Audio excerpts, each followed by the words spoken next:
Good evening. It's good to see each of you here this evening. If you have your Bibles, you may want to turn to John chapter 6. With the exception of one verse, we're going to spend an entire evening in John chapter 6. I need for you to let me borrow your imagination a little bit this evening as we spend some time in this text. There's a lot in there, and we're going to see a lot in John chapter 6. It is a sort of a pivotal chapter in John's telling of his gospel, because he says, I wrote this gospel in order that you might believe in Jesus. And so that's his motivation. It's a very important chapter in John chapter 6, because it really begins to differentiate from people's level of belief in Jesus and just how far are they willing to follow him and how much are they willing to let him be important in their life. And so this is sort of where we're at tonight in the text. Now, John tells us in the very beginning, he puts sort of the setting of John chapter 6, along the Sea of Tiberias, Sea of Galilee. And so it's up in that area that John showed us slides up not too long ago. Capernaum's there, Peter's home, traditionally believe Peter's home. It's a lake, and that's where the fishermen gather the fish, the freshwater fish that they sell and prepare. But it's in around that area. It's getting close to Passover.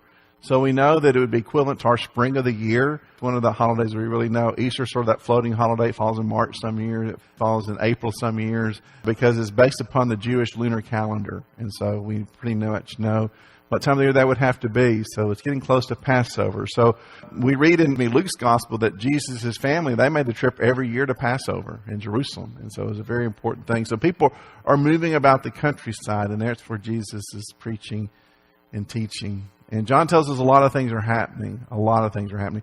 By this time, the word to describe the people following Jesus is multitude. Now, I don't know. We have a good number present tonight, but I wouldn't consider y'all a multitude. I'd say we got a good number present. I think multitudes, hundreds, if not thousands of people are following Jesus around the countryside. And they've seen some things that are really amazing. If I sort of borrow your imagination, imagine yourself following Jesus around. He's sort of moving around the countryside, showing up at different locations, and wherever he shows up, amazing things happen. There are people who are sick and diseased are healed. And, we want to see what's going to happen next. And they hear, that rabbi, he's over here. Well, let's go over there. Let's go over there and see what's going to happen. And so a lot of people really are curious about Jesus. A lot of people are wanting to know more about him. But who is this rabbi? Is he some great prophet? Is he legit? Is he the real thing? Who is this Jesus? And so John really deals a lot, and there's a lot of tension in the text. And there's a lot of things in this text that sort of jump out at us, and some things are very subtle. And so I'm going to try to spend some time looking at both those things that jump out at us and also the subtle things in the text as well. So in chapter 6, verse 1, and these are those things Jesus went over the Sea of Galilee, which is the Sea of Tiberias.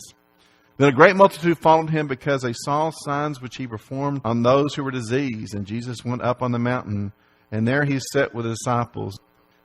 Now the Passover, a feast of the Jews, was near. Then Jesus lifted up his eyes, and seeing a great multitude coming toward him, said to Philip, where should we buy bread that these may eat? But this he said to test him, for he knew what he would do. Philip answered and said, 200 denarii worth of bread is not sufficient for them, that every one they may have a little bit. One of his disciples, Andrew, Simon Peter's brother, said to him, there is a lad here who has 5 barley loaves and 2 small fishes, but what are they among so many? So here we have a dilemma. We have a lot of people, and there was no fast food place. There's no place for them to go get something. There wasn't anything, and it's an impressive amount of people. And Jesus sort of offhand asked them, it's a lot of people. How are we going to feed them? And Philip says, listen, says 200 denarii, 200 days' wages, pretty much a denarii. 200 days' wages. I began wondering what that was equivalent to. I know we have 365 days in a year, and so you work around 280 days, something like that, if you work a normal schedule, something like that. But they probably didn't work that much because they had Sabbaths and they had all these festivals and something. I'm thinking he's saying something like, that's a year's worth of salary. We don't have that. We couldn't even, if we had the resources to buy it, where there is to buy it. But Jesus, knowing what he would do, Jesus sometimes asks of us hard questions, right? What are we going to do? What are you going to do? But Jesus knows what he's going to do. But nevertheless, he had to ask the question out loud. I want to encourage you to think tonight from the text, as we begin a new year, there is not a problem that you'll face, or facing now or facing the year, that Jesus does not have a solution for it. There's not a problem that you have that Jesus doesn't have a solution for it. Because if nothing else, if you just devote yourself solely and purposefully and mindfully to him alone, and that's all you have in this world is a relationship with Jesus Christ, are you not one of the most blessed people in the world? And so that's sort of the conclusion that we're going to see that they're going to go to. I mean, that's sort of what Peter's going to realize, that listen, if we don't have you, we don't have nothing. And so we understand that there's not a problem that you're going to face, a dilemma that's too big for Jesus to solve. And so here we have, that's what Jesus is going to tell them to do. We can pick up in the chapter. And so in verse 10, and Jesus said, make the people sit down.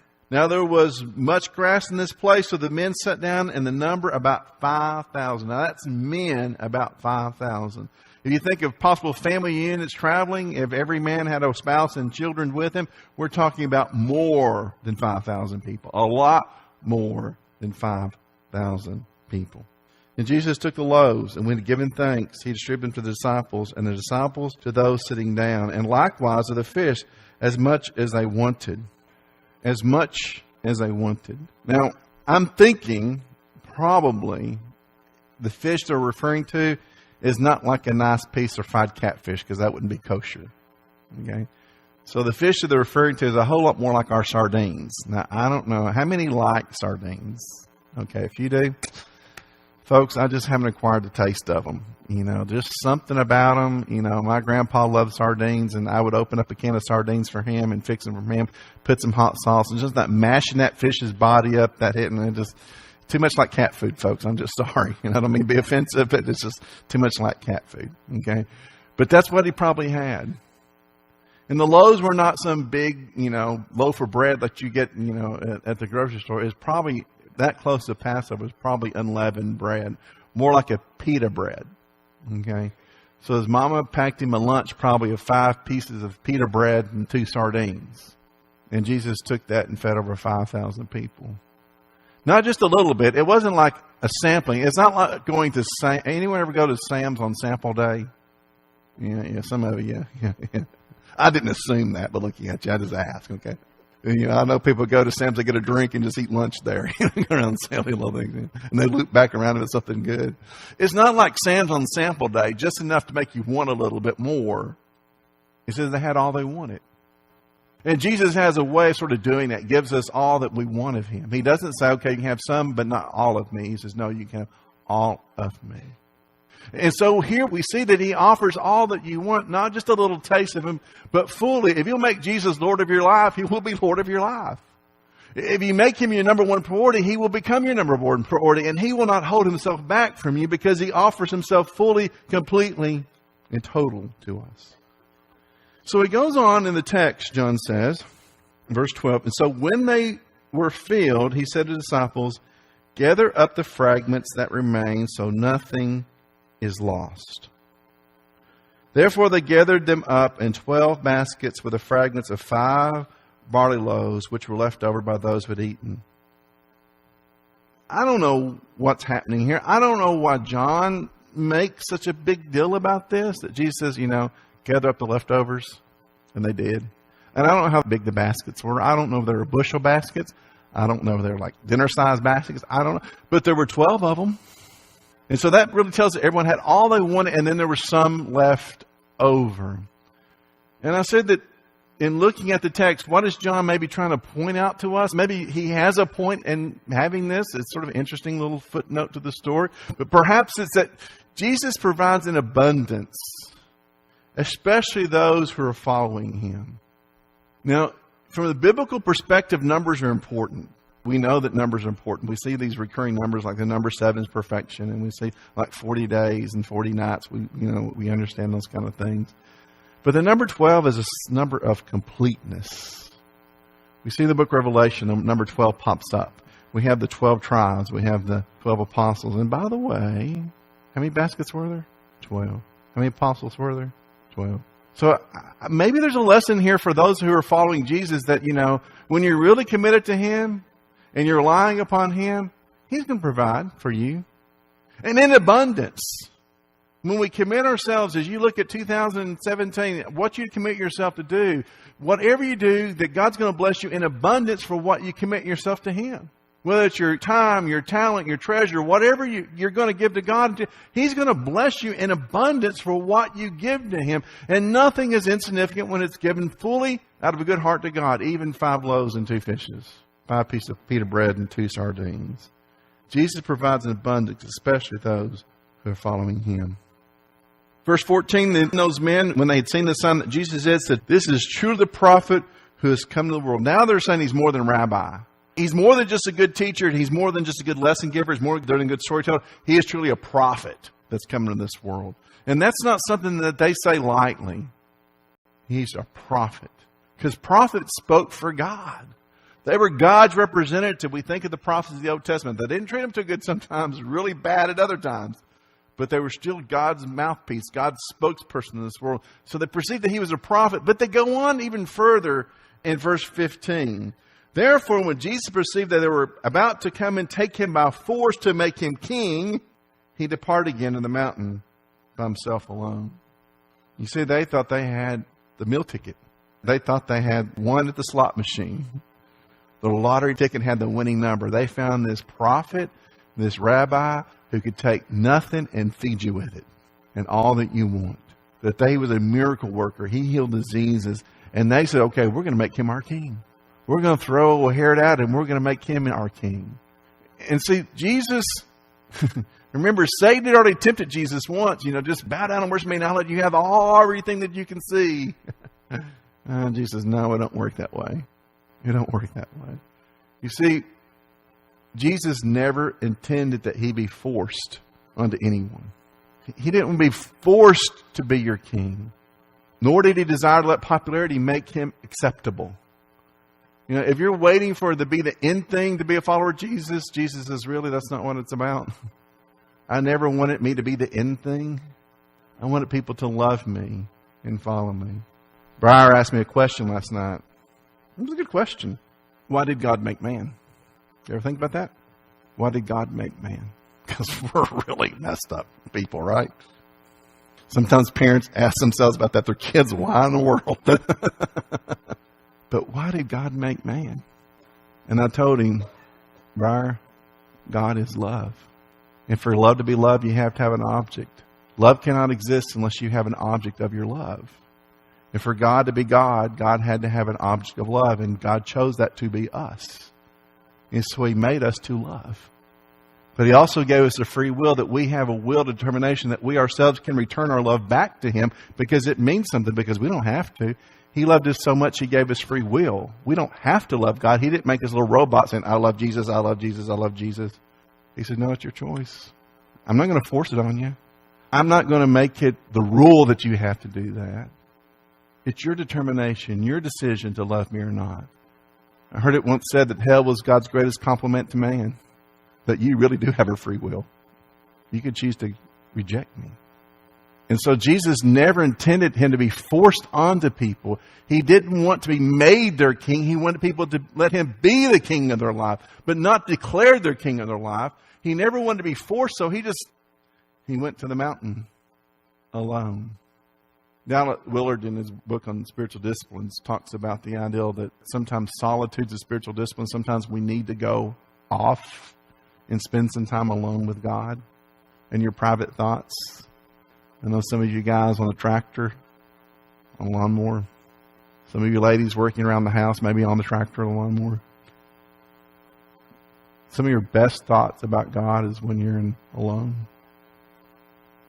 Communing, thinking, praying, praising. See, Jesus never wanted to be compunction to us. He never wanted to be forced upon us.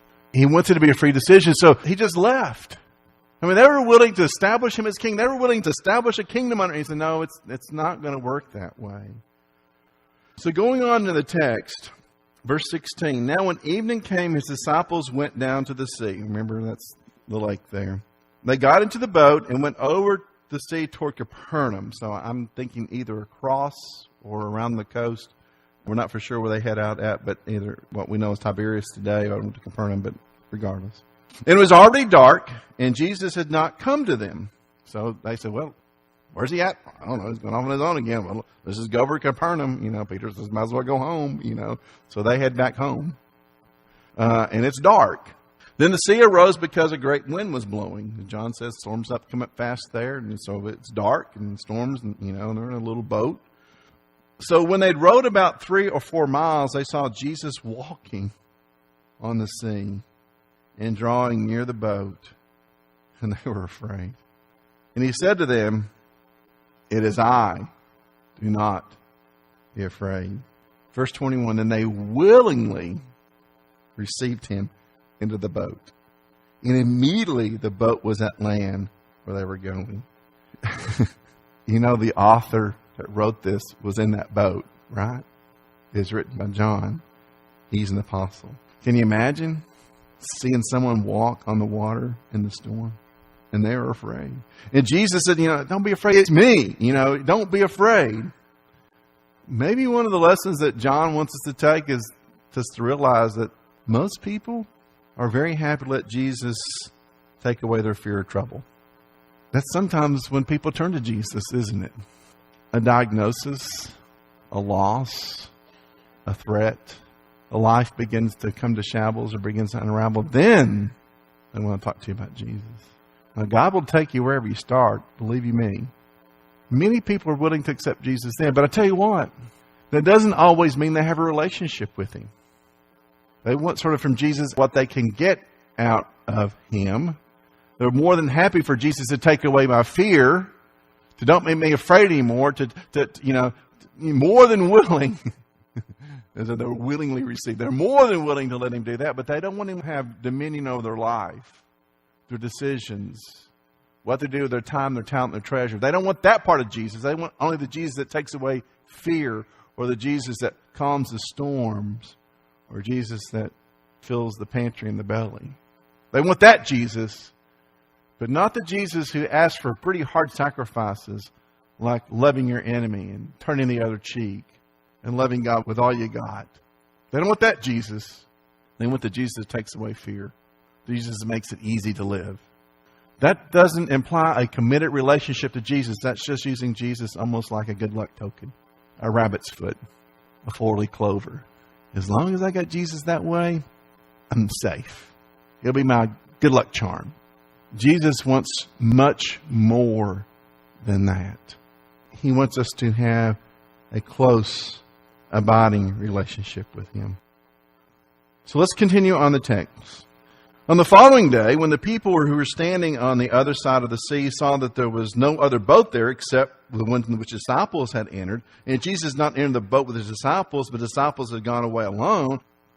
However, other boats came from Tiberias near the place where they ate bread after the Lord had given thanks. When the people therefore saw that Jesus was not there, nor his disciples, they got into boats and came to Capernaum seeking Jesus. And when they found him on the other side of the sea, they said to him, Rabbi, when did you come here? So they knew when the disciples got in the boat, Jesus wasn't with them. They were watching. Where's Jesus? Where's Jesus? Where's the rabbi? I don't know. His disciples got in the boat. He goes all the way around the lake and shows up on the other side. How did you get here? They're amazed. Now we know he walked on the water, jumped in the boat, and immediately the boat was transported to Capernaum. How did you beat us here? I mean, they're already questioning, Jesus. And then Jesus said to them, most assuredly I say to you, seek me, not because you saw the signs, but because you ate the loaves and were filled. Do not labor for the foods which perishes, but for the food which endures to everlasting life, which the Son of Man will give you, because God the Father has set a seal on him. Then they said to him, what shall we do that we may work the works of God? So Jesus pretty clearly indicates is that some of you only want me before to get out of me. That's what you want me for. You don't believe in me because I do these great signs. You believe in me because I fill your belly. Is that really the kind of relationship we want to have with Jesus? I mean, is that really? Would any of us be satisfied in an interpersonal relationship with someone else significant in our life to say, if Tammy says, I say, Tammy, I love you. She said, why? I says, because you cooked for me. You washed my dirty underwear. If I just said to her for the things that she does for me, do you think that really expresses the depth of my love? And she'd be satisfied with that? Probably not. Probably not. If a guy proposes, sweetie, would you marry me? And she says, well, why should I marry you? Well, I'll squash bugs and get dead mice out of the trap for you. Which those are nice things, right? And that may be a token of what you're good for. But wouldn't you want much more? I love you forever. I love you for always. And as God gives me breath, let us establish a home in which He is glorified. And a life shared together in which we demonstrate God's love, His forgiveness, and His mercy. Isn't that a much better proposal instead of what I can do for you or what you can do for me? But Jesus is saying, I know that some people want me just for that reason, what they can get out of it. But they ask the question, what do we need to do that we may do the works of God? And so Jesus pretty clearly says, okay, you really want to do God's work, you got one thing to do. It's pretty simple. Hang on, it's really simple. Believe in me. That's what God wants you to do. Believe in me. Let me be the person you believe in. Let me be it. One of the questions that was sort of posed in the film we watched last night, the movie we watched last night, that really sort of pivotal question in the whole film. The young lady said she came across a sign that says, who do you say that Jesus is? Who do you say that I am? And then she believed that God revealed to her who Jesus was in her life. And that was sort of the crux, who do we say that Jesus is? Are we going to say He's a great rabbi, a great teacher, a great moral person? I mean, even the Muslims say Jesus is a great prophet. The Jews say He's a great rabbi. But who do we say that He is? Who do you say He is? And from heaven's perspective, that may be one of the most important questions you'll ever ask in your life. Who do you say that Jesus is? And does it have a personal indication on how you live and orient your life? Let's continue on the text, verse 30. Therefore, they said to Him, what sign will you perform then, that we may see and believe it? What work will you do? Our fathers ate manna in the desert, and as is written, He gave them bread from heaven to eat. Then Jesus said to them, most assuredly I say to you, Moses did not give you bread from heaven, but my Father gives you the true bread from heaven. For the bread of God is He who comes down from heaven and gives life to the world. Then they said to Him, Lord, give us this bread always. And Jesus said to them, I am the bread of life. He who comes to me shall never hunger, and he who believes in me shall never thirst. But I said to you that you have seen me, and yet you do not believe. All that the Father gives me will come to me, and who comes to me I will by no means cast out. For I've come down from heaven not to do my own will, but the will of Him who sent me.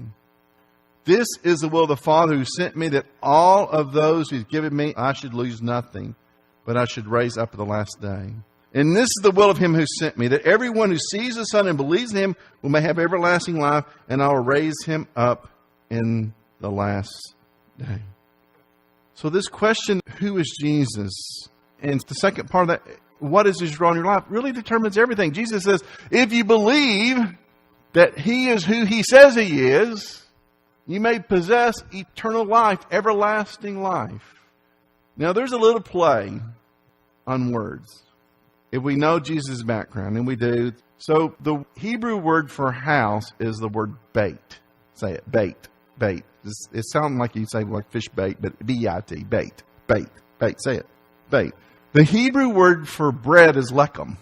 You can say lechem, lechem. They push words together to make words, to make names. So say bait lechem together. Just say the two words together. Beit lechem, beit lechem, beit lechem, beit lechem, Bethlehem, Bethlehem, Bethlehem. Where was Jesus born?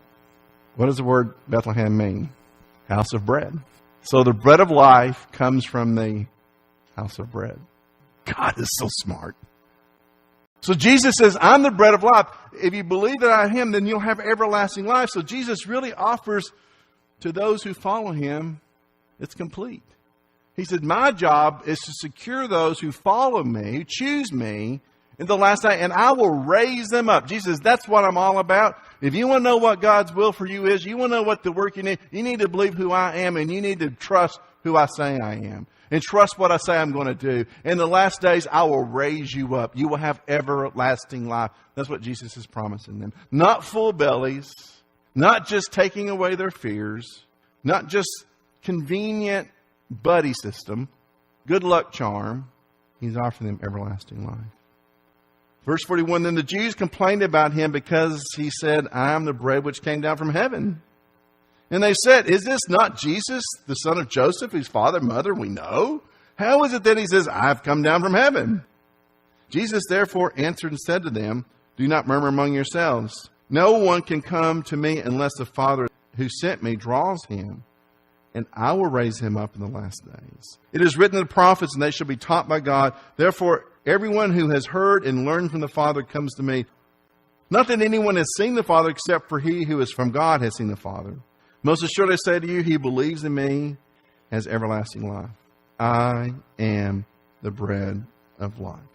Your fathers ate manna in the wilderness and are dead. This is the bread which came down from heaven, that one may eat of it and not die. I am the living bread which came down from heaven. If anyone eats of this bread, he will live forever. And the bread that I give is my flesh, which I shall give for the life of the world. Then Jesus said to them, most assuredly I say to you, unless you eat the flesh of the Son of Man and drink his blood, you have no life in you. Whoever eats my flesh and drinks my blood has eternal life, and I will raise him up the last day. For my flesh is food indeed, and my blood is drink indeed. He who eats my flesh and drinks my blood abides in me, and I in him. As the living Father sent me, and I live because of the Father, so he who feeds on me will live because of me. This is the bread which came down from heaven, not as your fathers ate the manna and are dead. He who eats this bread will live forever. These things he said in the synagogues he taught in Capernaum. What's he saying here? That spiritually speaking, that Jesus is our sustenance. Spiritually speaking, he alone feeds us, nourishes us, hydrates us. Spiritually speaking, he is our substance. Now, how do we reflect this? Well, we reflect this in a lot of different ways. How we live our life, how we conduct ourselves, the choices we make, where we spend our time, talent, treasure. But also, we reflect this every first day of the week. Do we not? Do we not symbolically and quite literally say, this is the flesh of Jesus. This is his blood. This spiritually sustains us. This is not just a nice little piece of the service. This is a statement to the world that Jesus sustains us. He is our food. He is our drink. He alone sustains us. Therefore, many disciples, when they heard this, they said, this is a hard saying. Who can understand it? When Jesus knew in himself that the disciples complained about this, he said to them, does this offend you? What then if you should see the Son of Man ascend where he was before? It is the Spirit who gives life, and the flesh profits nothing. The words that I speak to you are spirit, and they are life. But there are some of you who do not believe. Listen to this. For Jesus knew from the beginning who they were who did not believe and who would betray him. This really tells me that there are people in my life that may be appearing to follow Jesus are not really following. They have the outer semblance of it. These are people who are following Jesus everywhere. These are people who were in the boat. These are people who saw many wonderful things, but yet that not necessarily mean they were really following. They had not accepted him fully. And Jesus fully knew that. And he's going to tell them, I know which one of you are going to be faithful. I know which one of you are going to stay with me. It seems as if God is at work in some of our lives, drawing us closer to Jesus. That's what Jesus pretty much says. He says in verse 65, therefore I've said to you that no one can come to me unless it's been granted by my Father. I don't know what your affections are right now. I'm not going to pretend to know your own affections for Jesus. But maybe you need to have a conversation with God if your faith is not what it once was, or you feel like it ought to be. And maybe the conversation needs to be something like this. God, let me be one of those you're drawing closer to your Son. God, let me love Jesus the way I should love Jesus. God, let me follow Jesus the way I should follow Jesus. God, let Him be Lord of my life. Or maybe there's someone that you love and maybe you question their level of commitment, their level of dedication, their level of true repentance and conversion. And maybe that's a prayer to God is, God, please work in their life to draw them closer to your Son. God, do what it takes to make them want to be a follower of Jesus. Maybe we need to understand that there's spiritually things going on that we don't fully understand, and I believe that's the case. That God is doing many different things in many different lives simultaneously. But it seems as if God is at work. Verse 66, from that time many disciples went back and walked with Him no more. It's pretty sad, isn't it? That was a turning point. That many who simply gave up on Jesus. That they said, we're not following. Then Jesus, in verse 67, He asked a very fair question. Then He said to the 12, do you also want to go away? Peter, Andrew, James, John, Judas, Bartholomew. Daddies, what do you want to do? You too? Matthew, what about you? You want to go away? And sometimes you just have to love Simon Peter. Verse 68, Lord, to whom shall we go? You have the words of eternal life. Also, we've come to believe and know that you are the Christ, the Son of the living God. He gets it right. He knows who Jesus is, and He knows that only He can offer eternal life. What if following Jesus is more than liking Him? What if following Jesus is more than just liking Him? What if it demands more of you than just liking Jesus or thinking he's a good guy or a good teacher or a good rabbi? And if we took away your words and you had only your actions to show, could it convince people you're following Jesus? No, you're sitting here tonight, and I think that, hey, there'll be a lot of evidence to say you're here tonight. That indicates you're a follower of Jesus. But what about day-to-day life? If people just take away your words, what you're saying about Jesus, and how you live your life, would it be enough to convince people that you're a follower of Jesus? Would it be enough to convince them that you believe in Jesus is? So we're wrapping things up from John chapter 6, great text. Some people want Jesus for what they can get out of Him. A good life, out of trouble, take away their fear. Some people want Jesus if it's popular. If He's king and He's cool, I want that kind of Jesus that everyone else wants to follow, that everyone else thinks is great. Some people want Jesus if it's easy to follow Him. Don't ask me anything hard, but I'll wear a t-shirt, I'll put a bracelet on, I'll like you on Facebook, Jesus, but don't ask me to do anything hard. Don't ask me to put myself out there. I believe from the text that Jesus clearly says that God is working to draw some people closer to Jesus. And I pray it's me. I pray I'm one of them. I want to be closer to Jesus. Jesus needs to be the sustainer. And lastly, that question that Jesus asked Peter. Do you also want to leave? It's a question we have to answer for ourselves. Now, I don't think that question is answered once in your life. This is the first day of 2017. So you answer that question for yourself today. Guess what? You'll go to bed at night and you wake up and it'll be what? January the 2nd, 2017. And guess what you have to do? Answer that question again. It's a daily decision. We're happy when people make the confession. We're happy to begin that life with Jesus, but it's a daily decision. Luke said, and this is the only text I refer to outside the lesson, take up your cross daily and follow me. So you want to go 2017? Resolve in yourself every day in the next year to always answer Jesus. Yes, I will follow you. Won't you lead us in the song of invitation? If you're here tonight, we can assist you anyway. Won't you come as we stand and sing?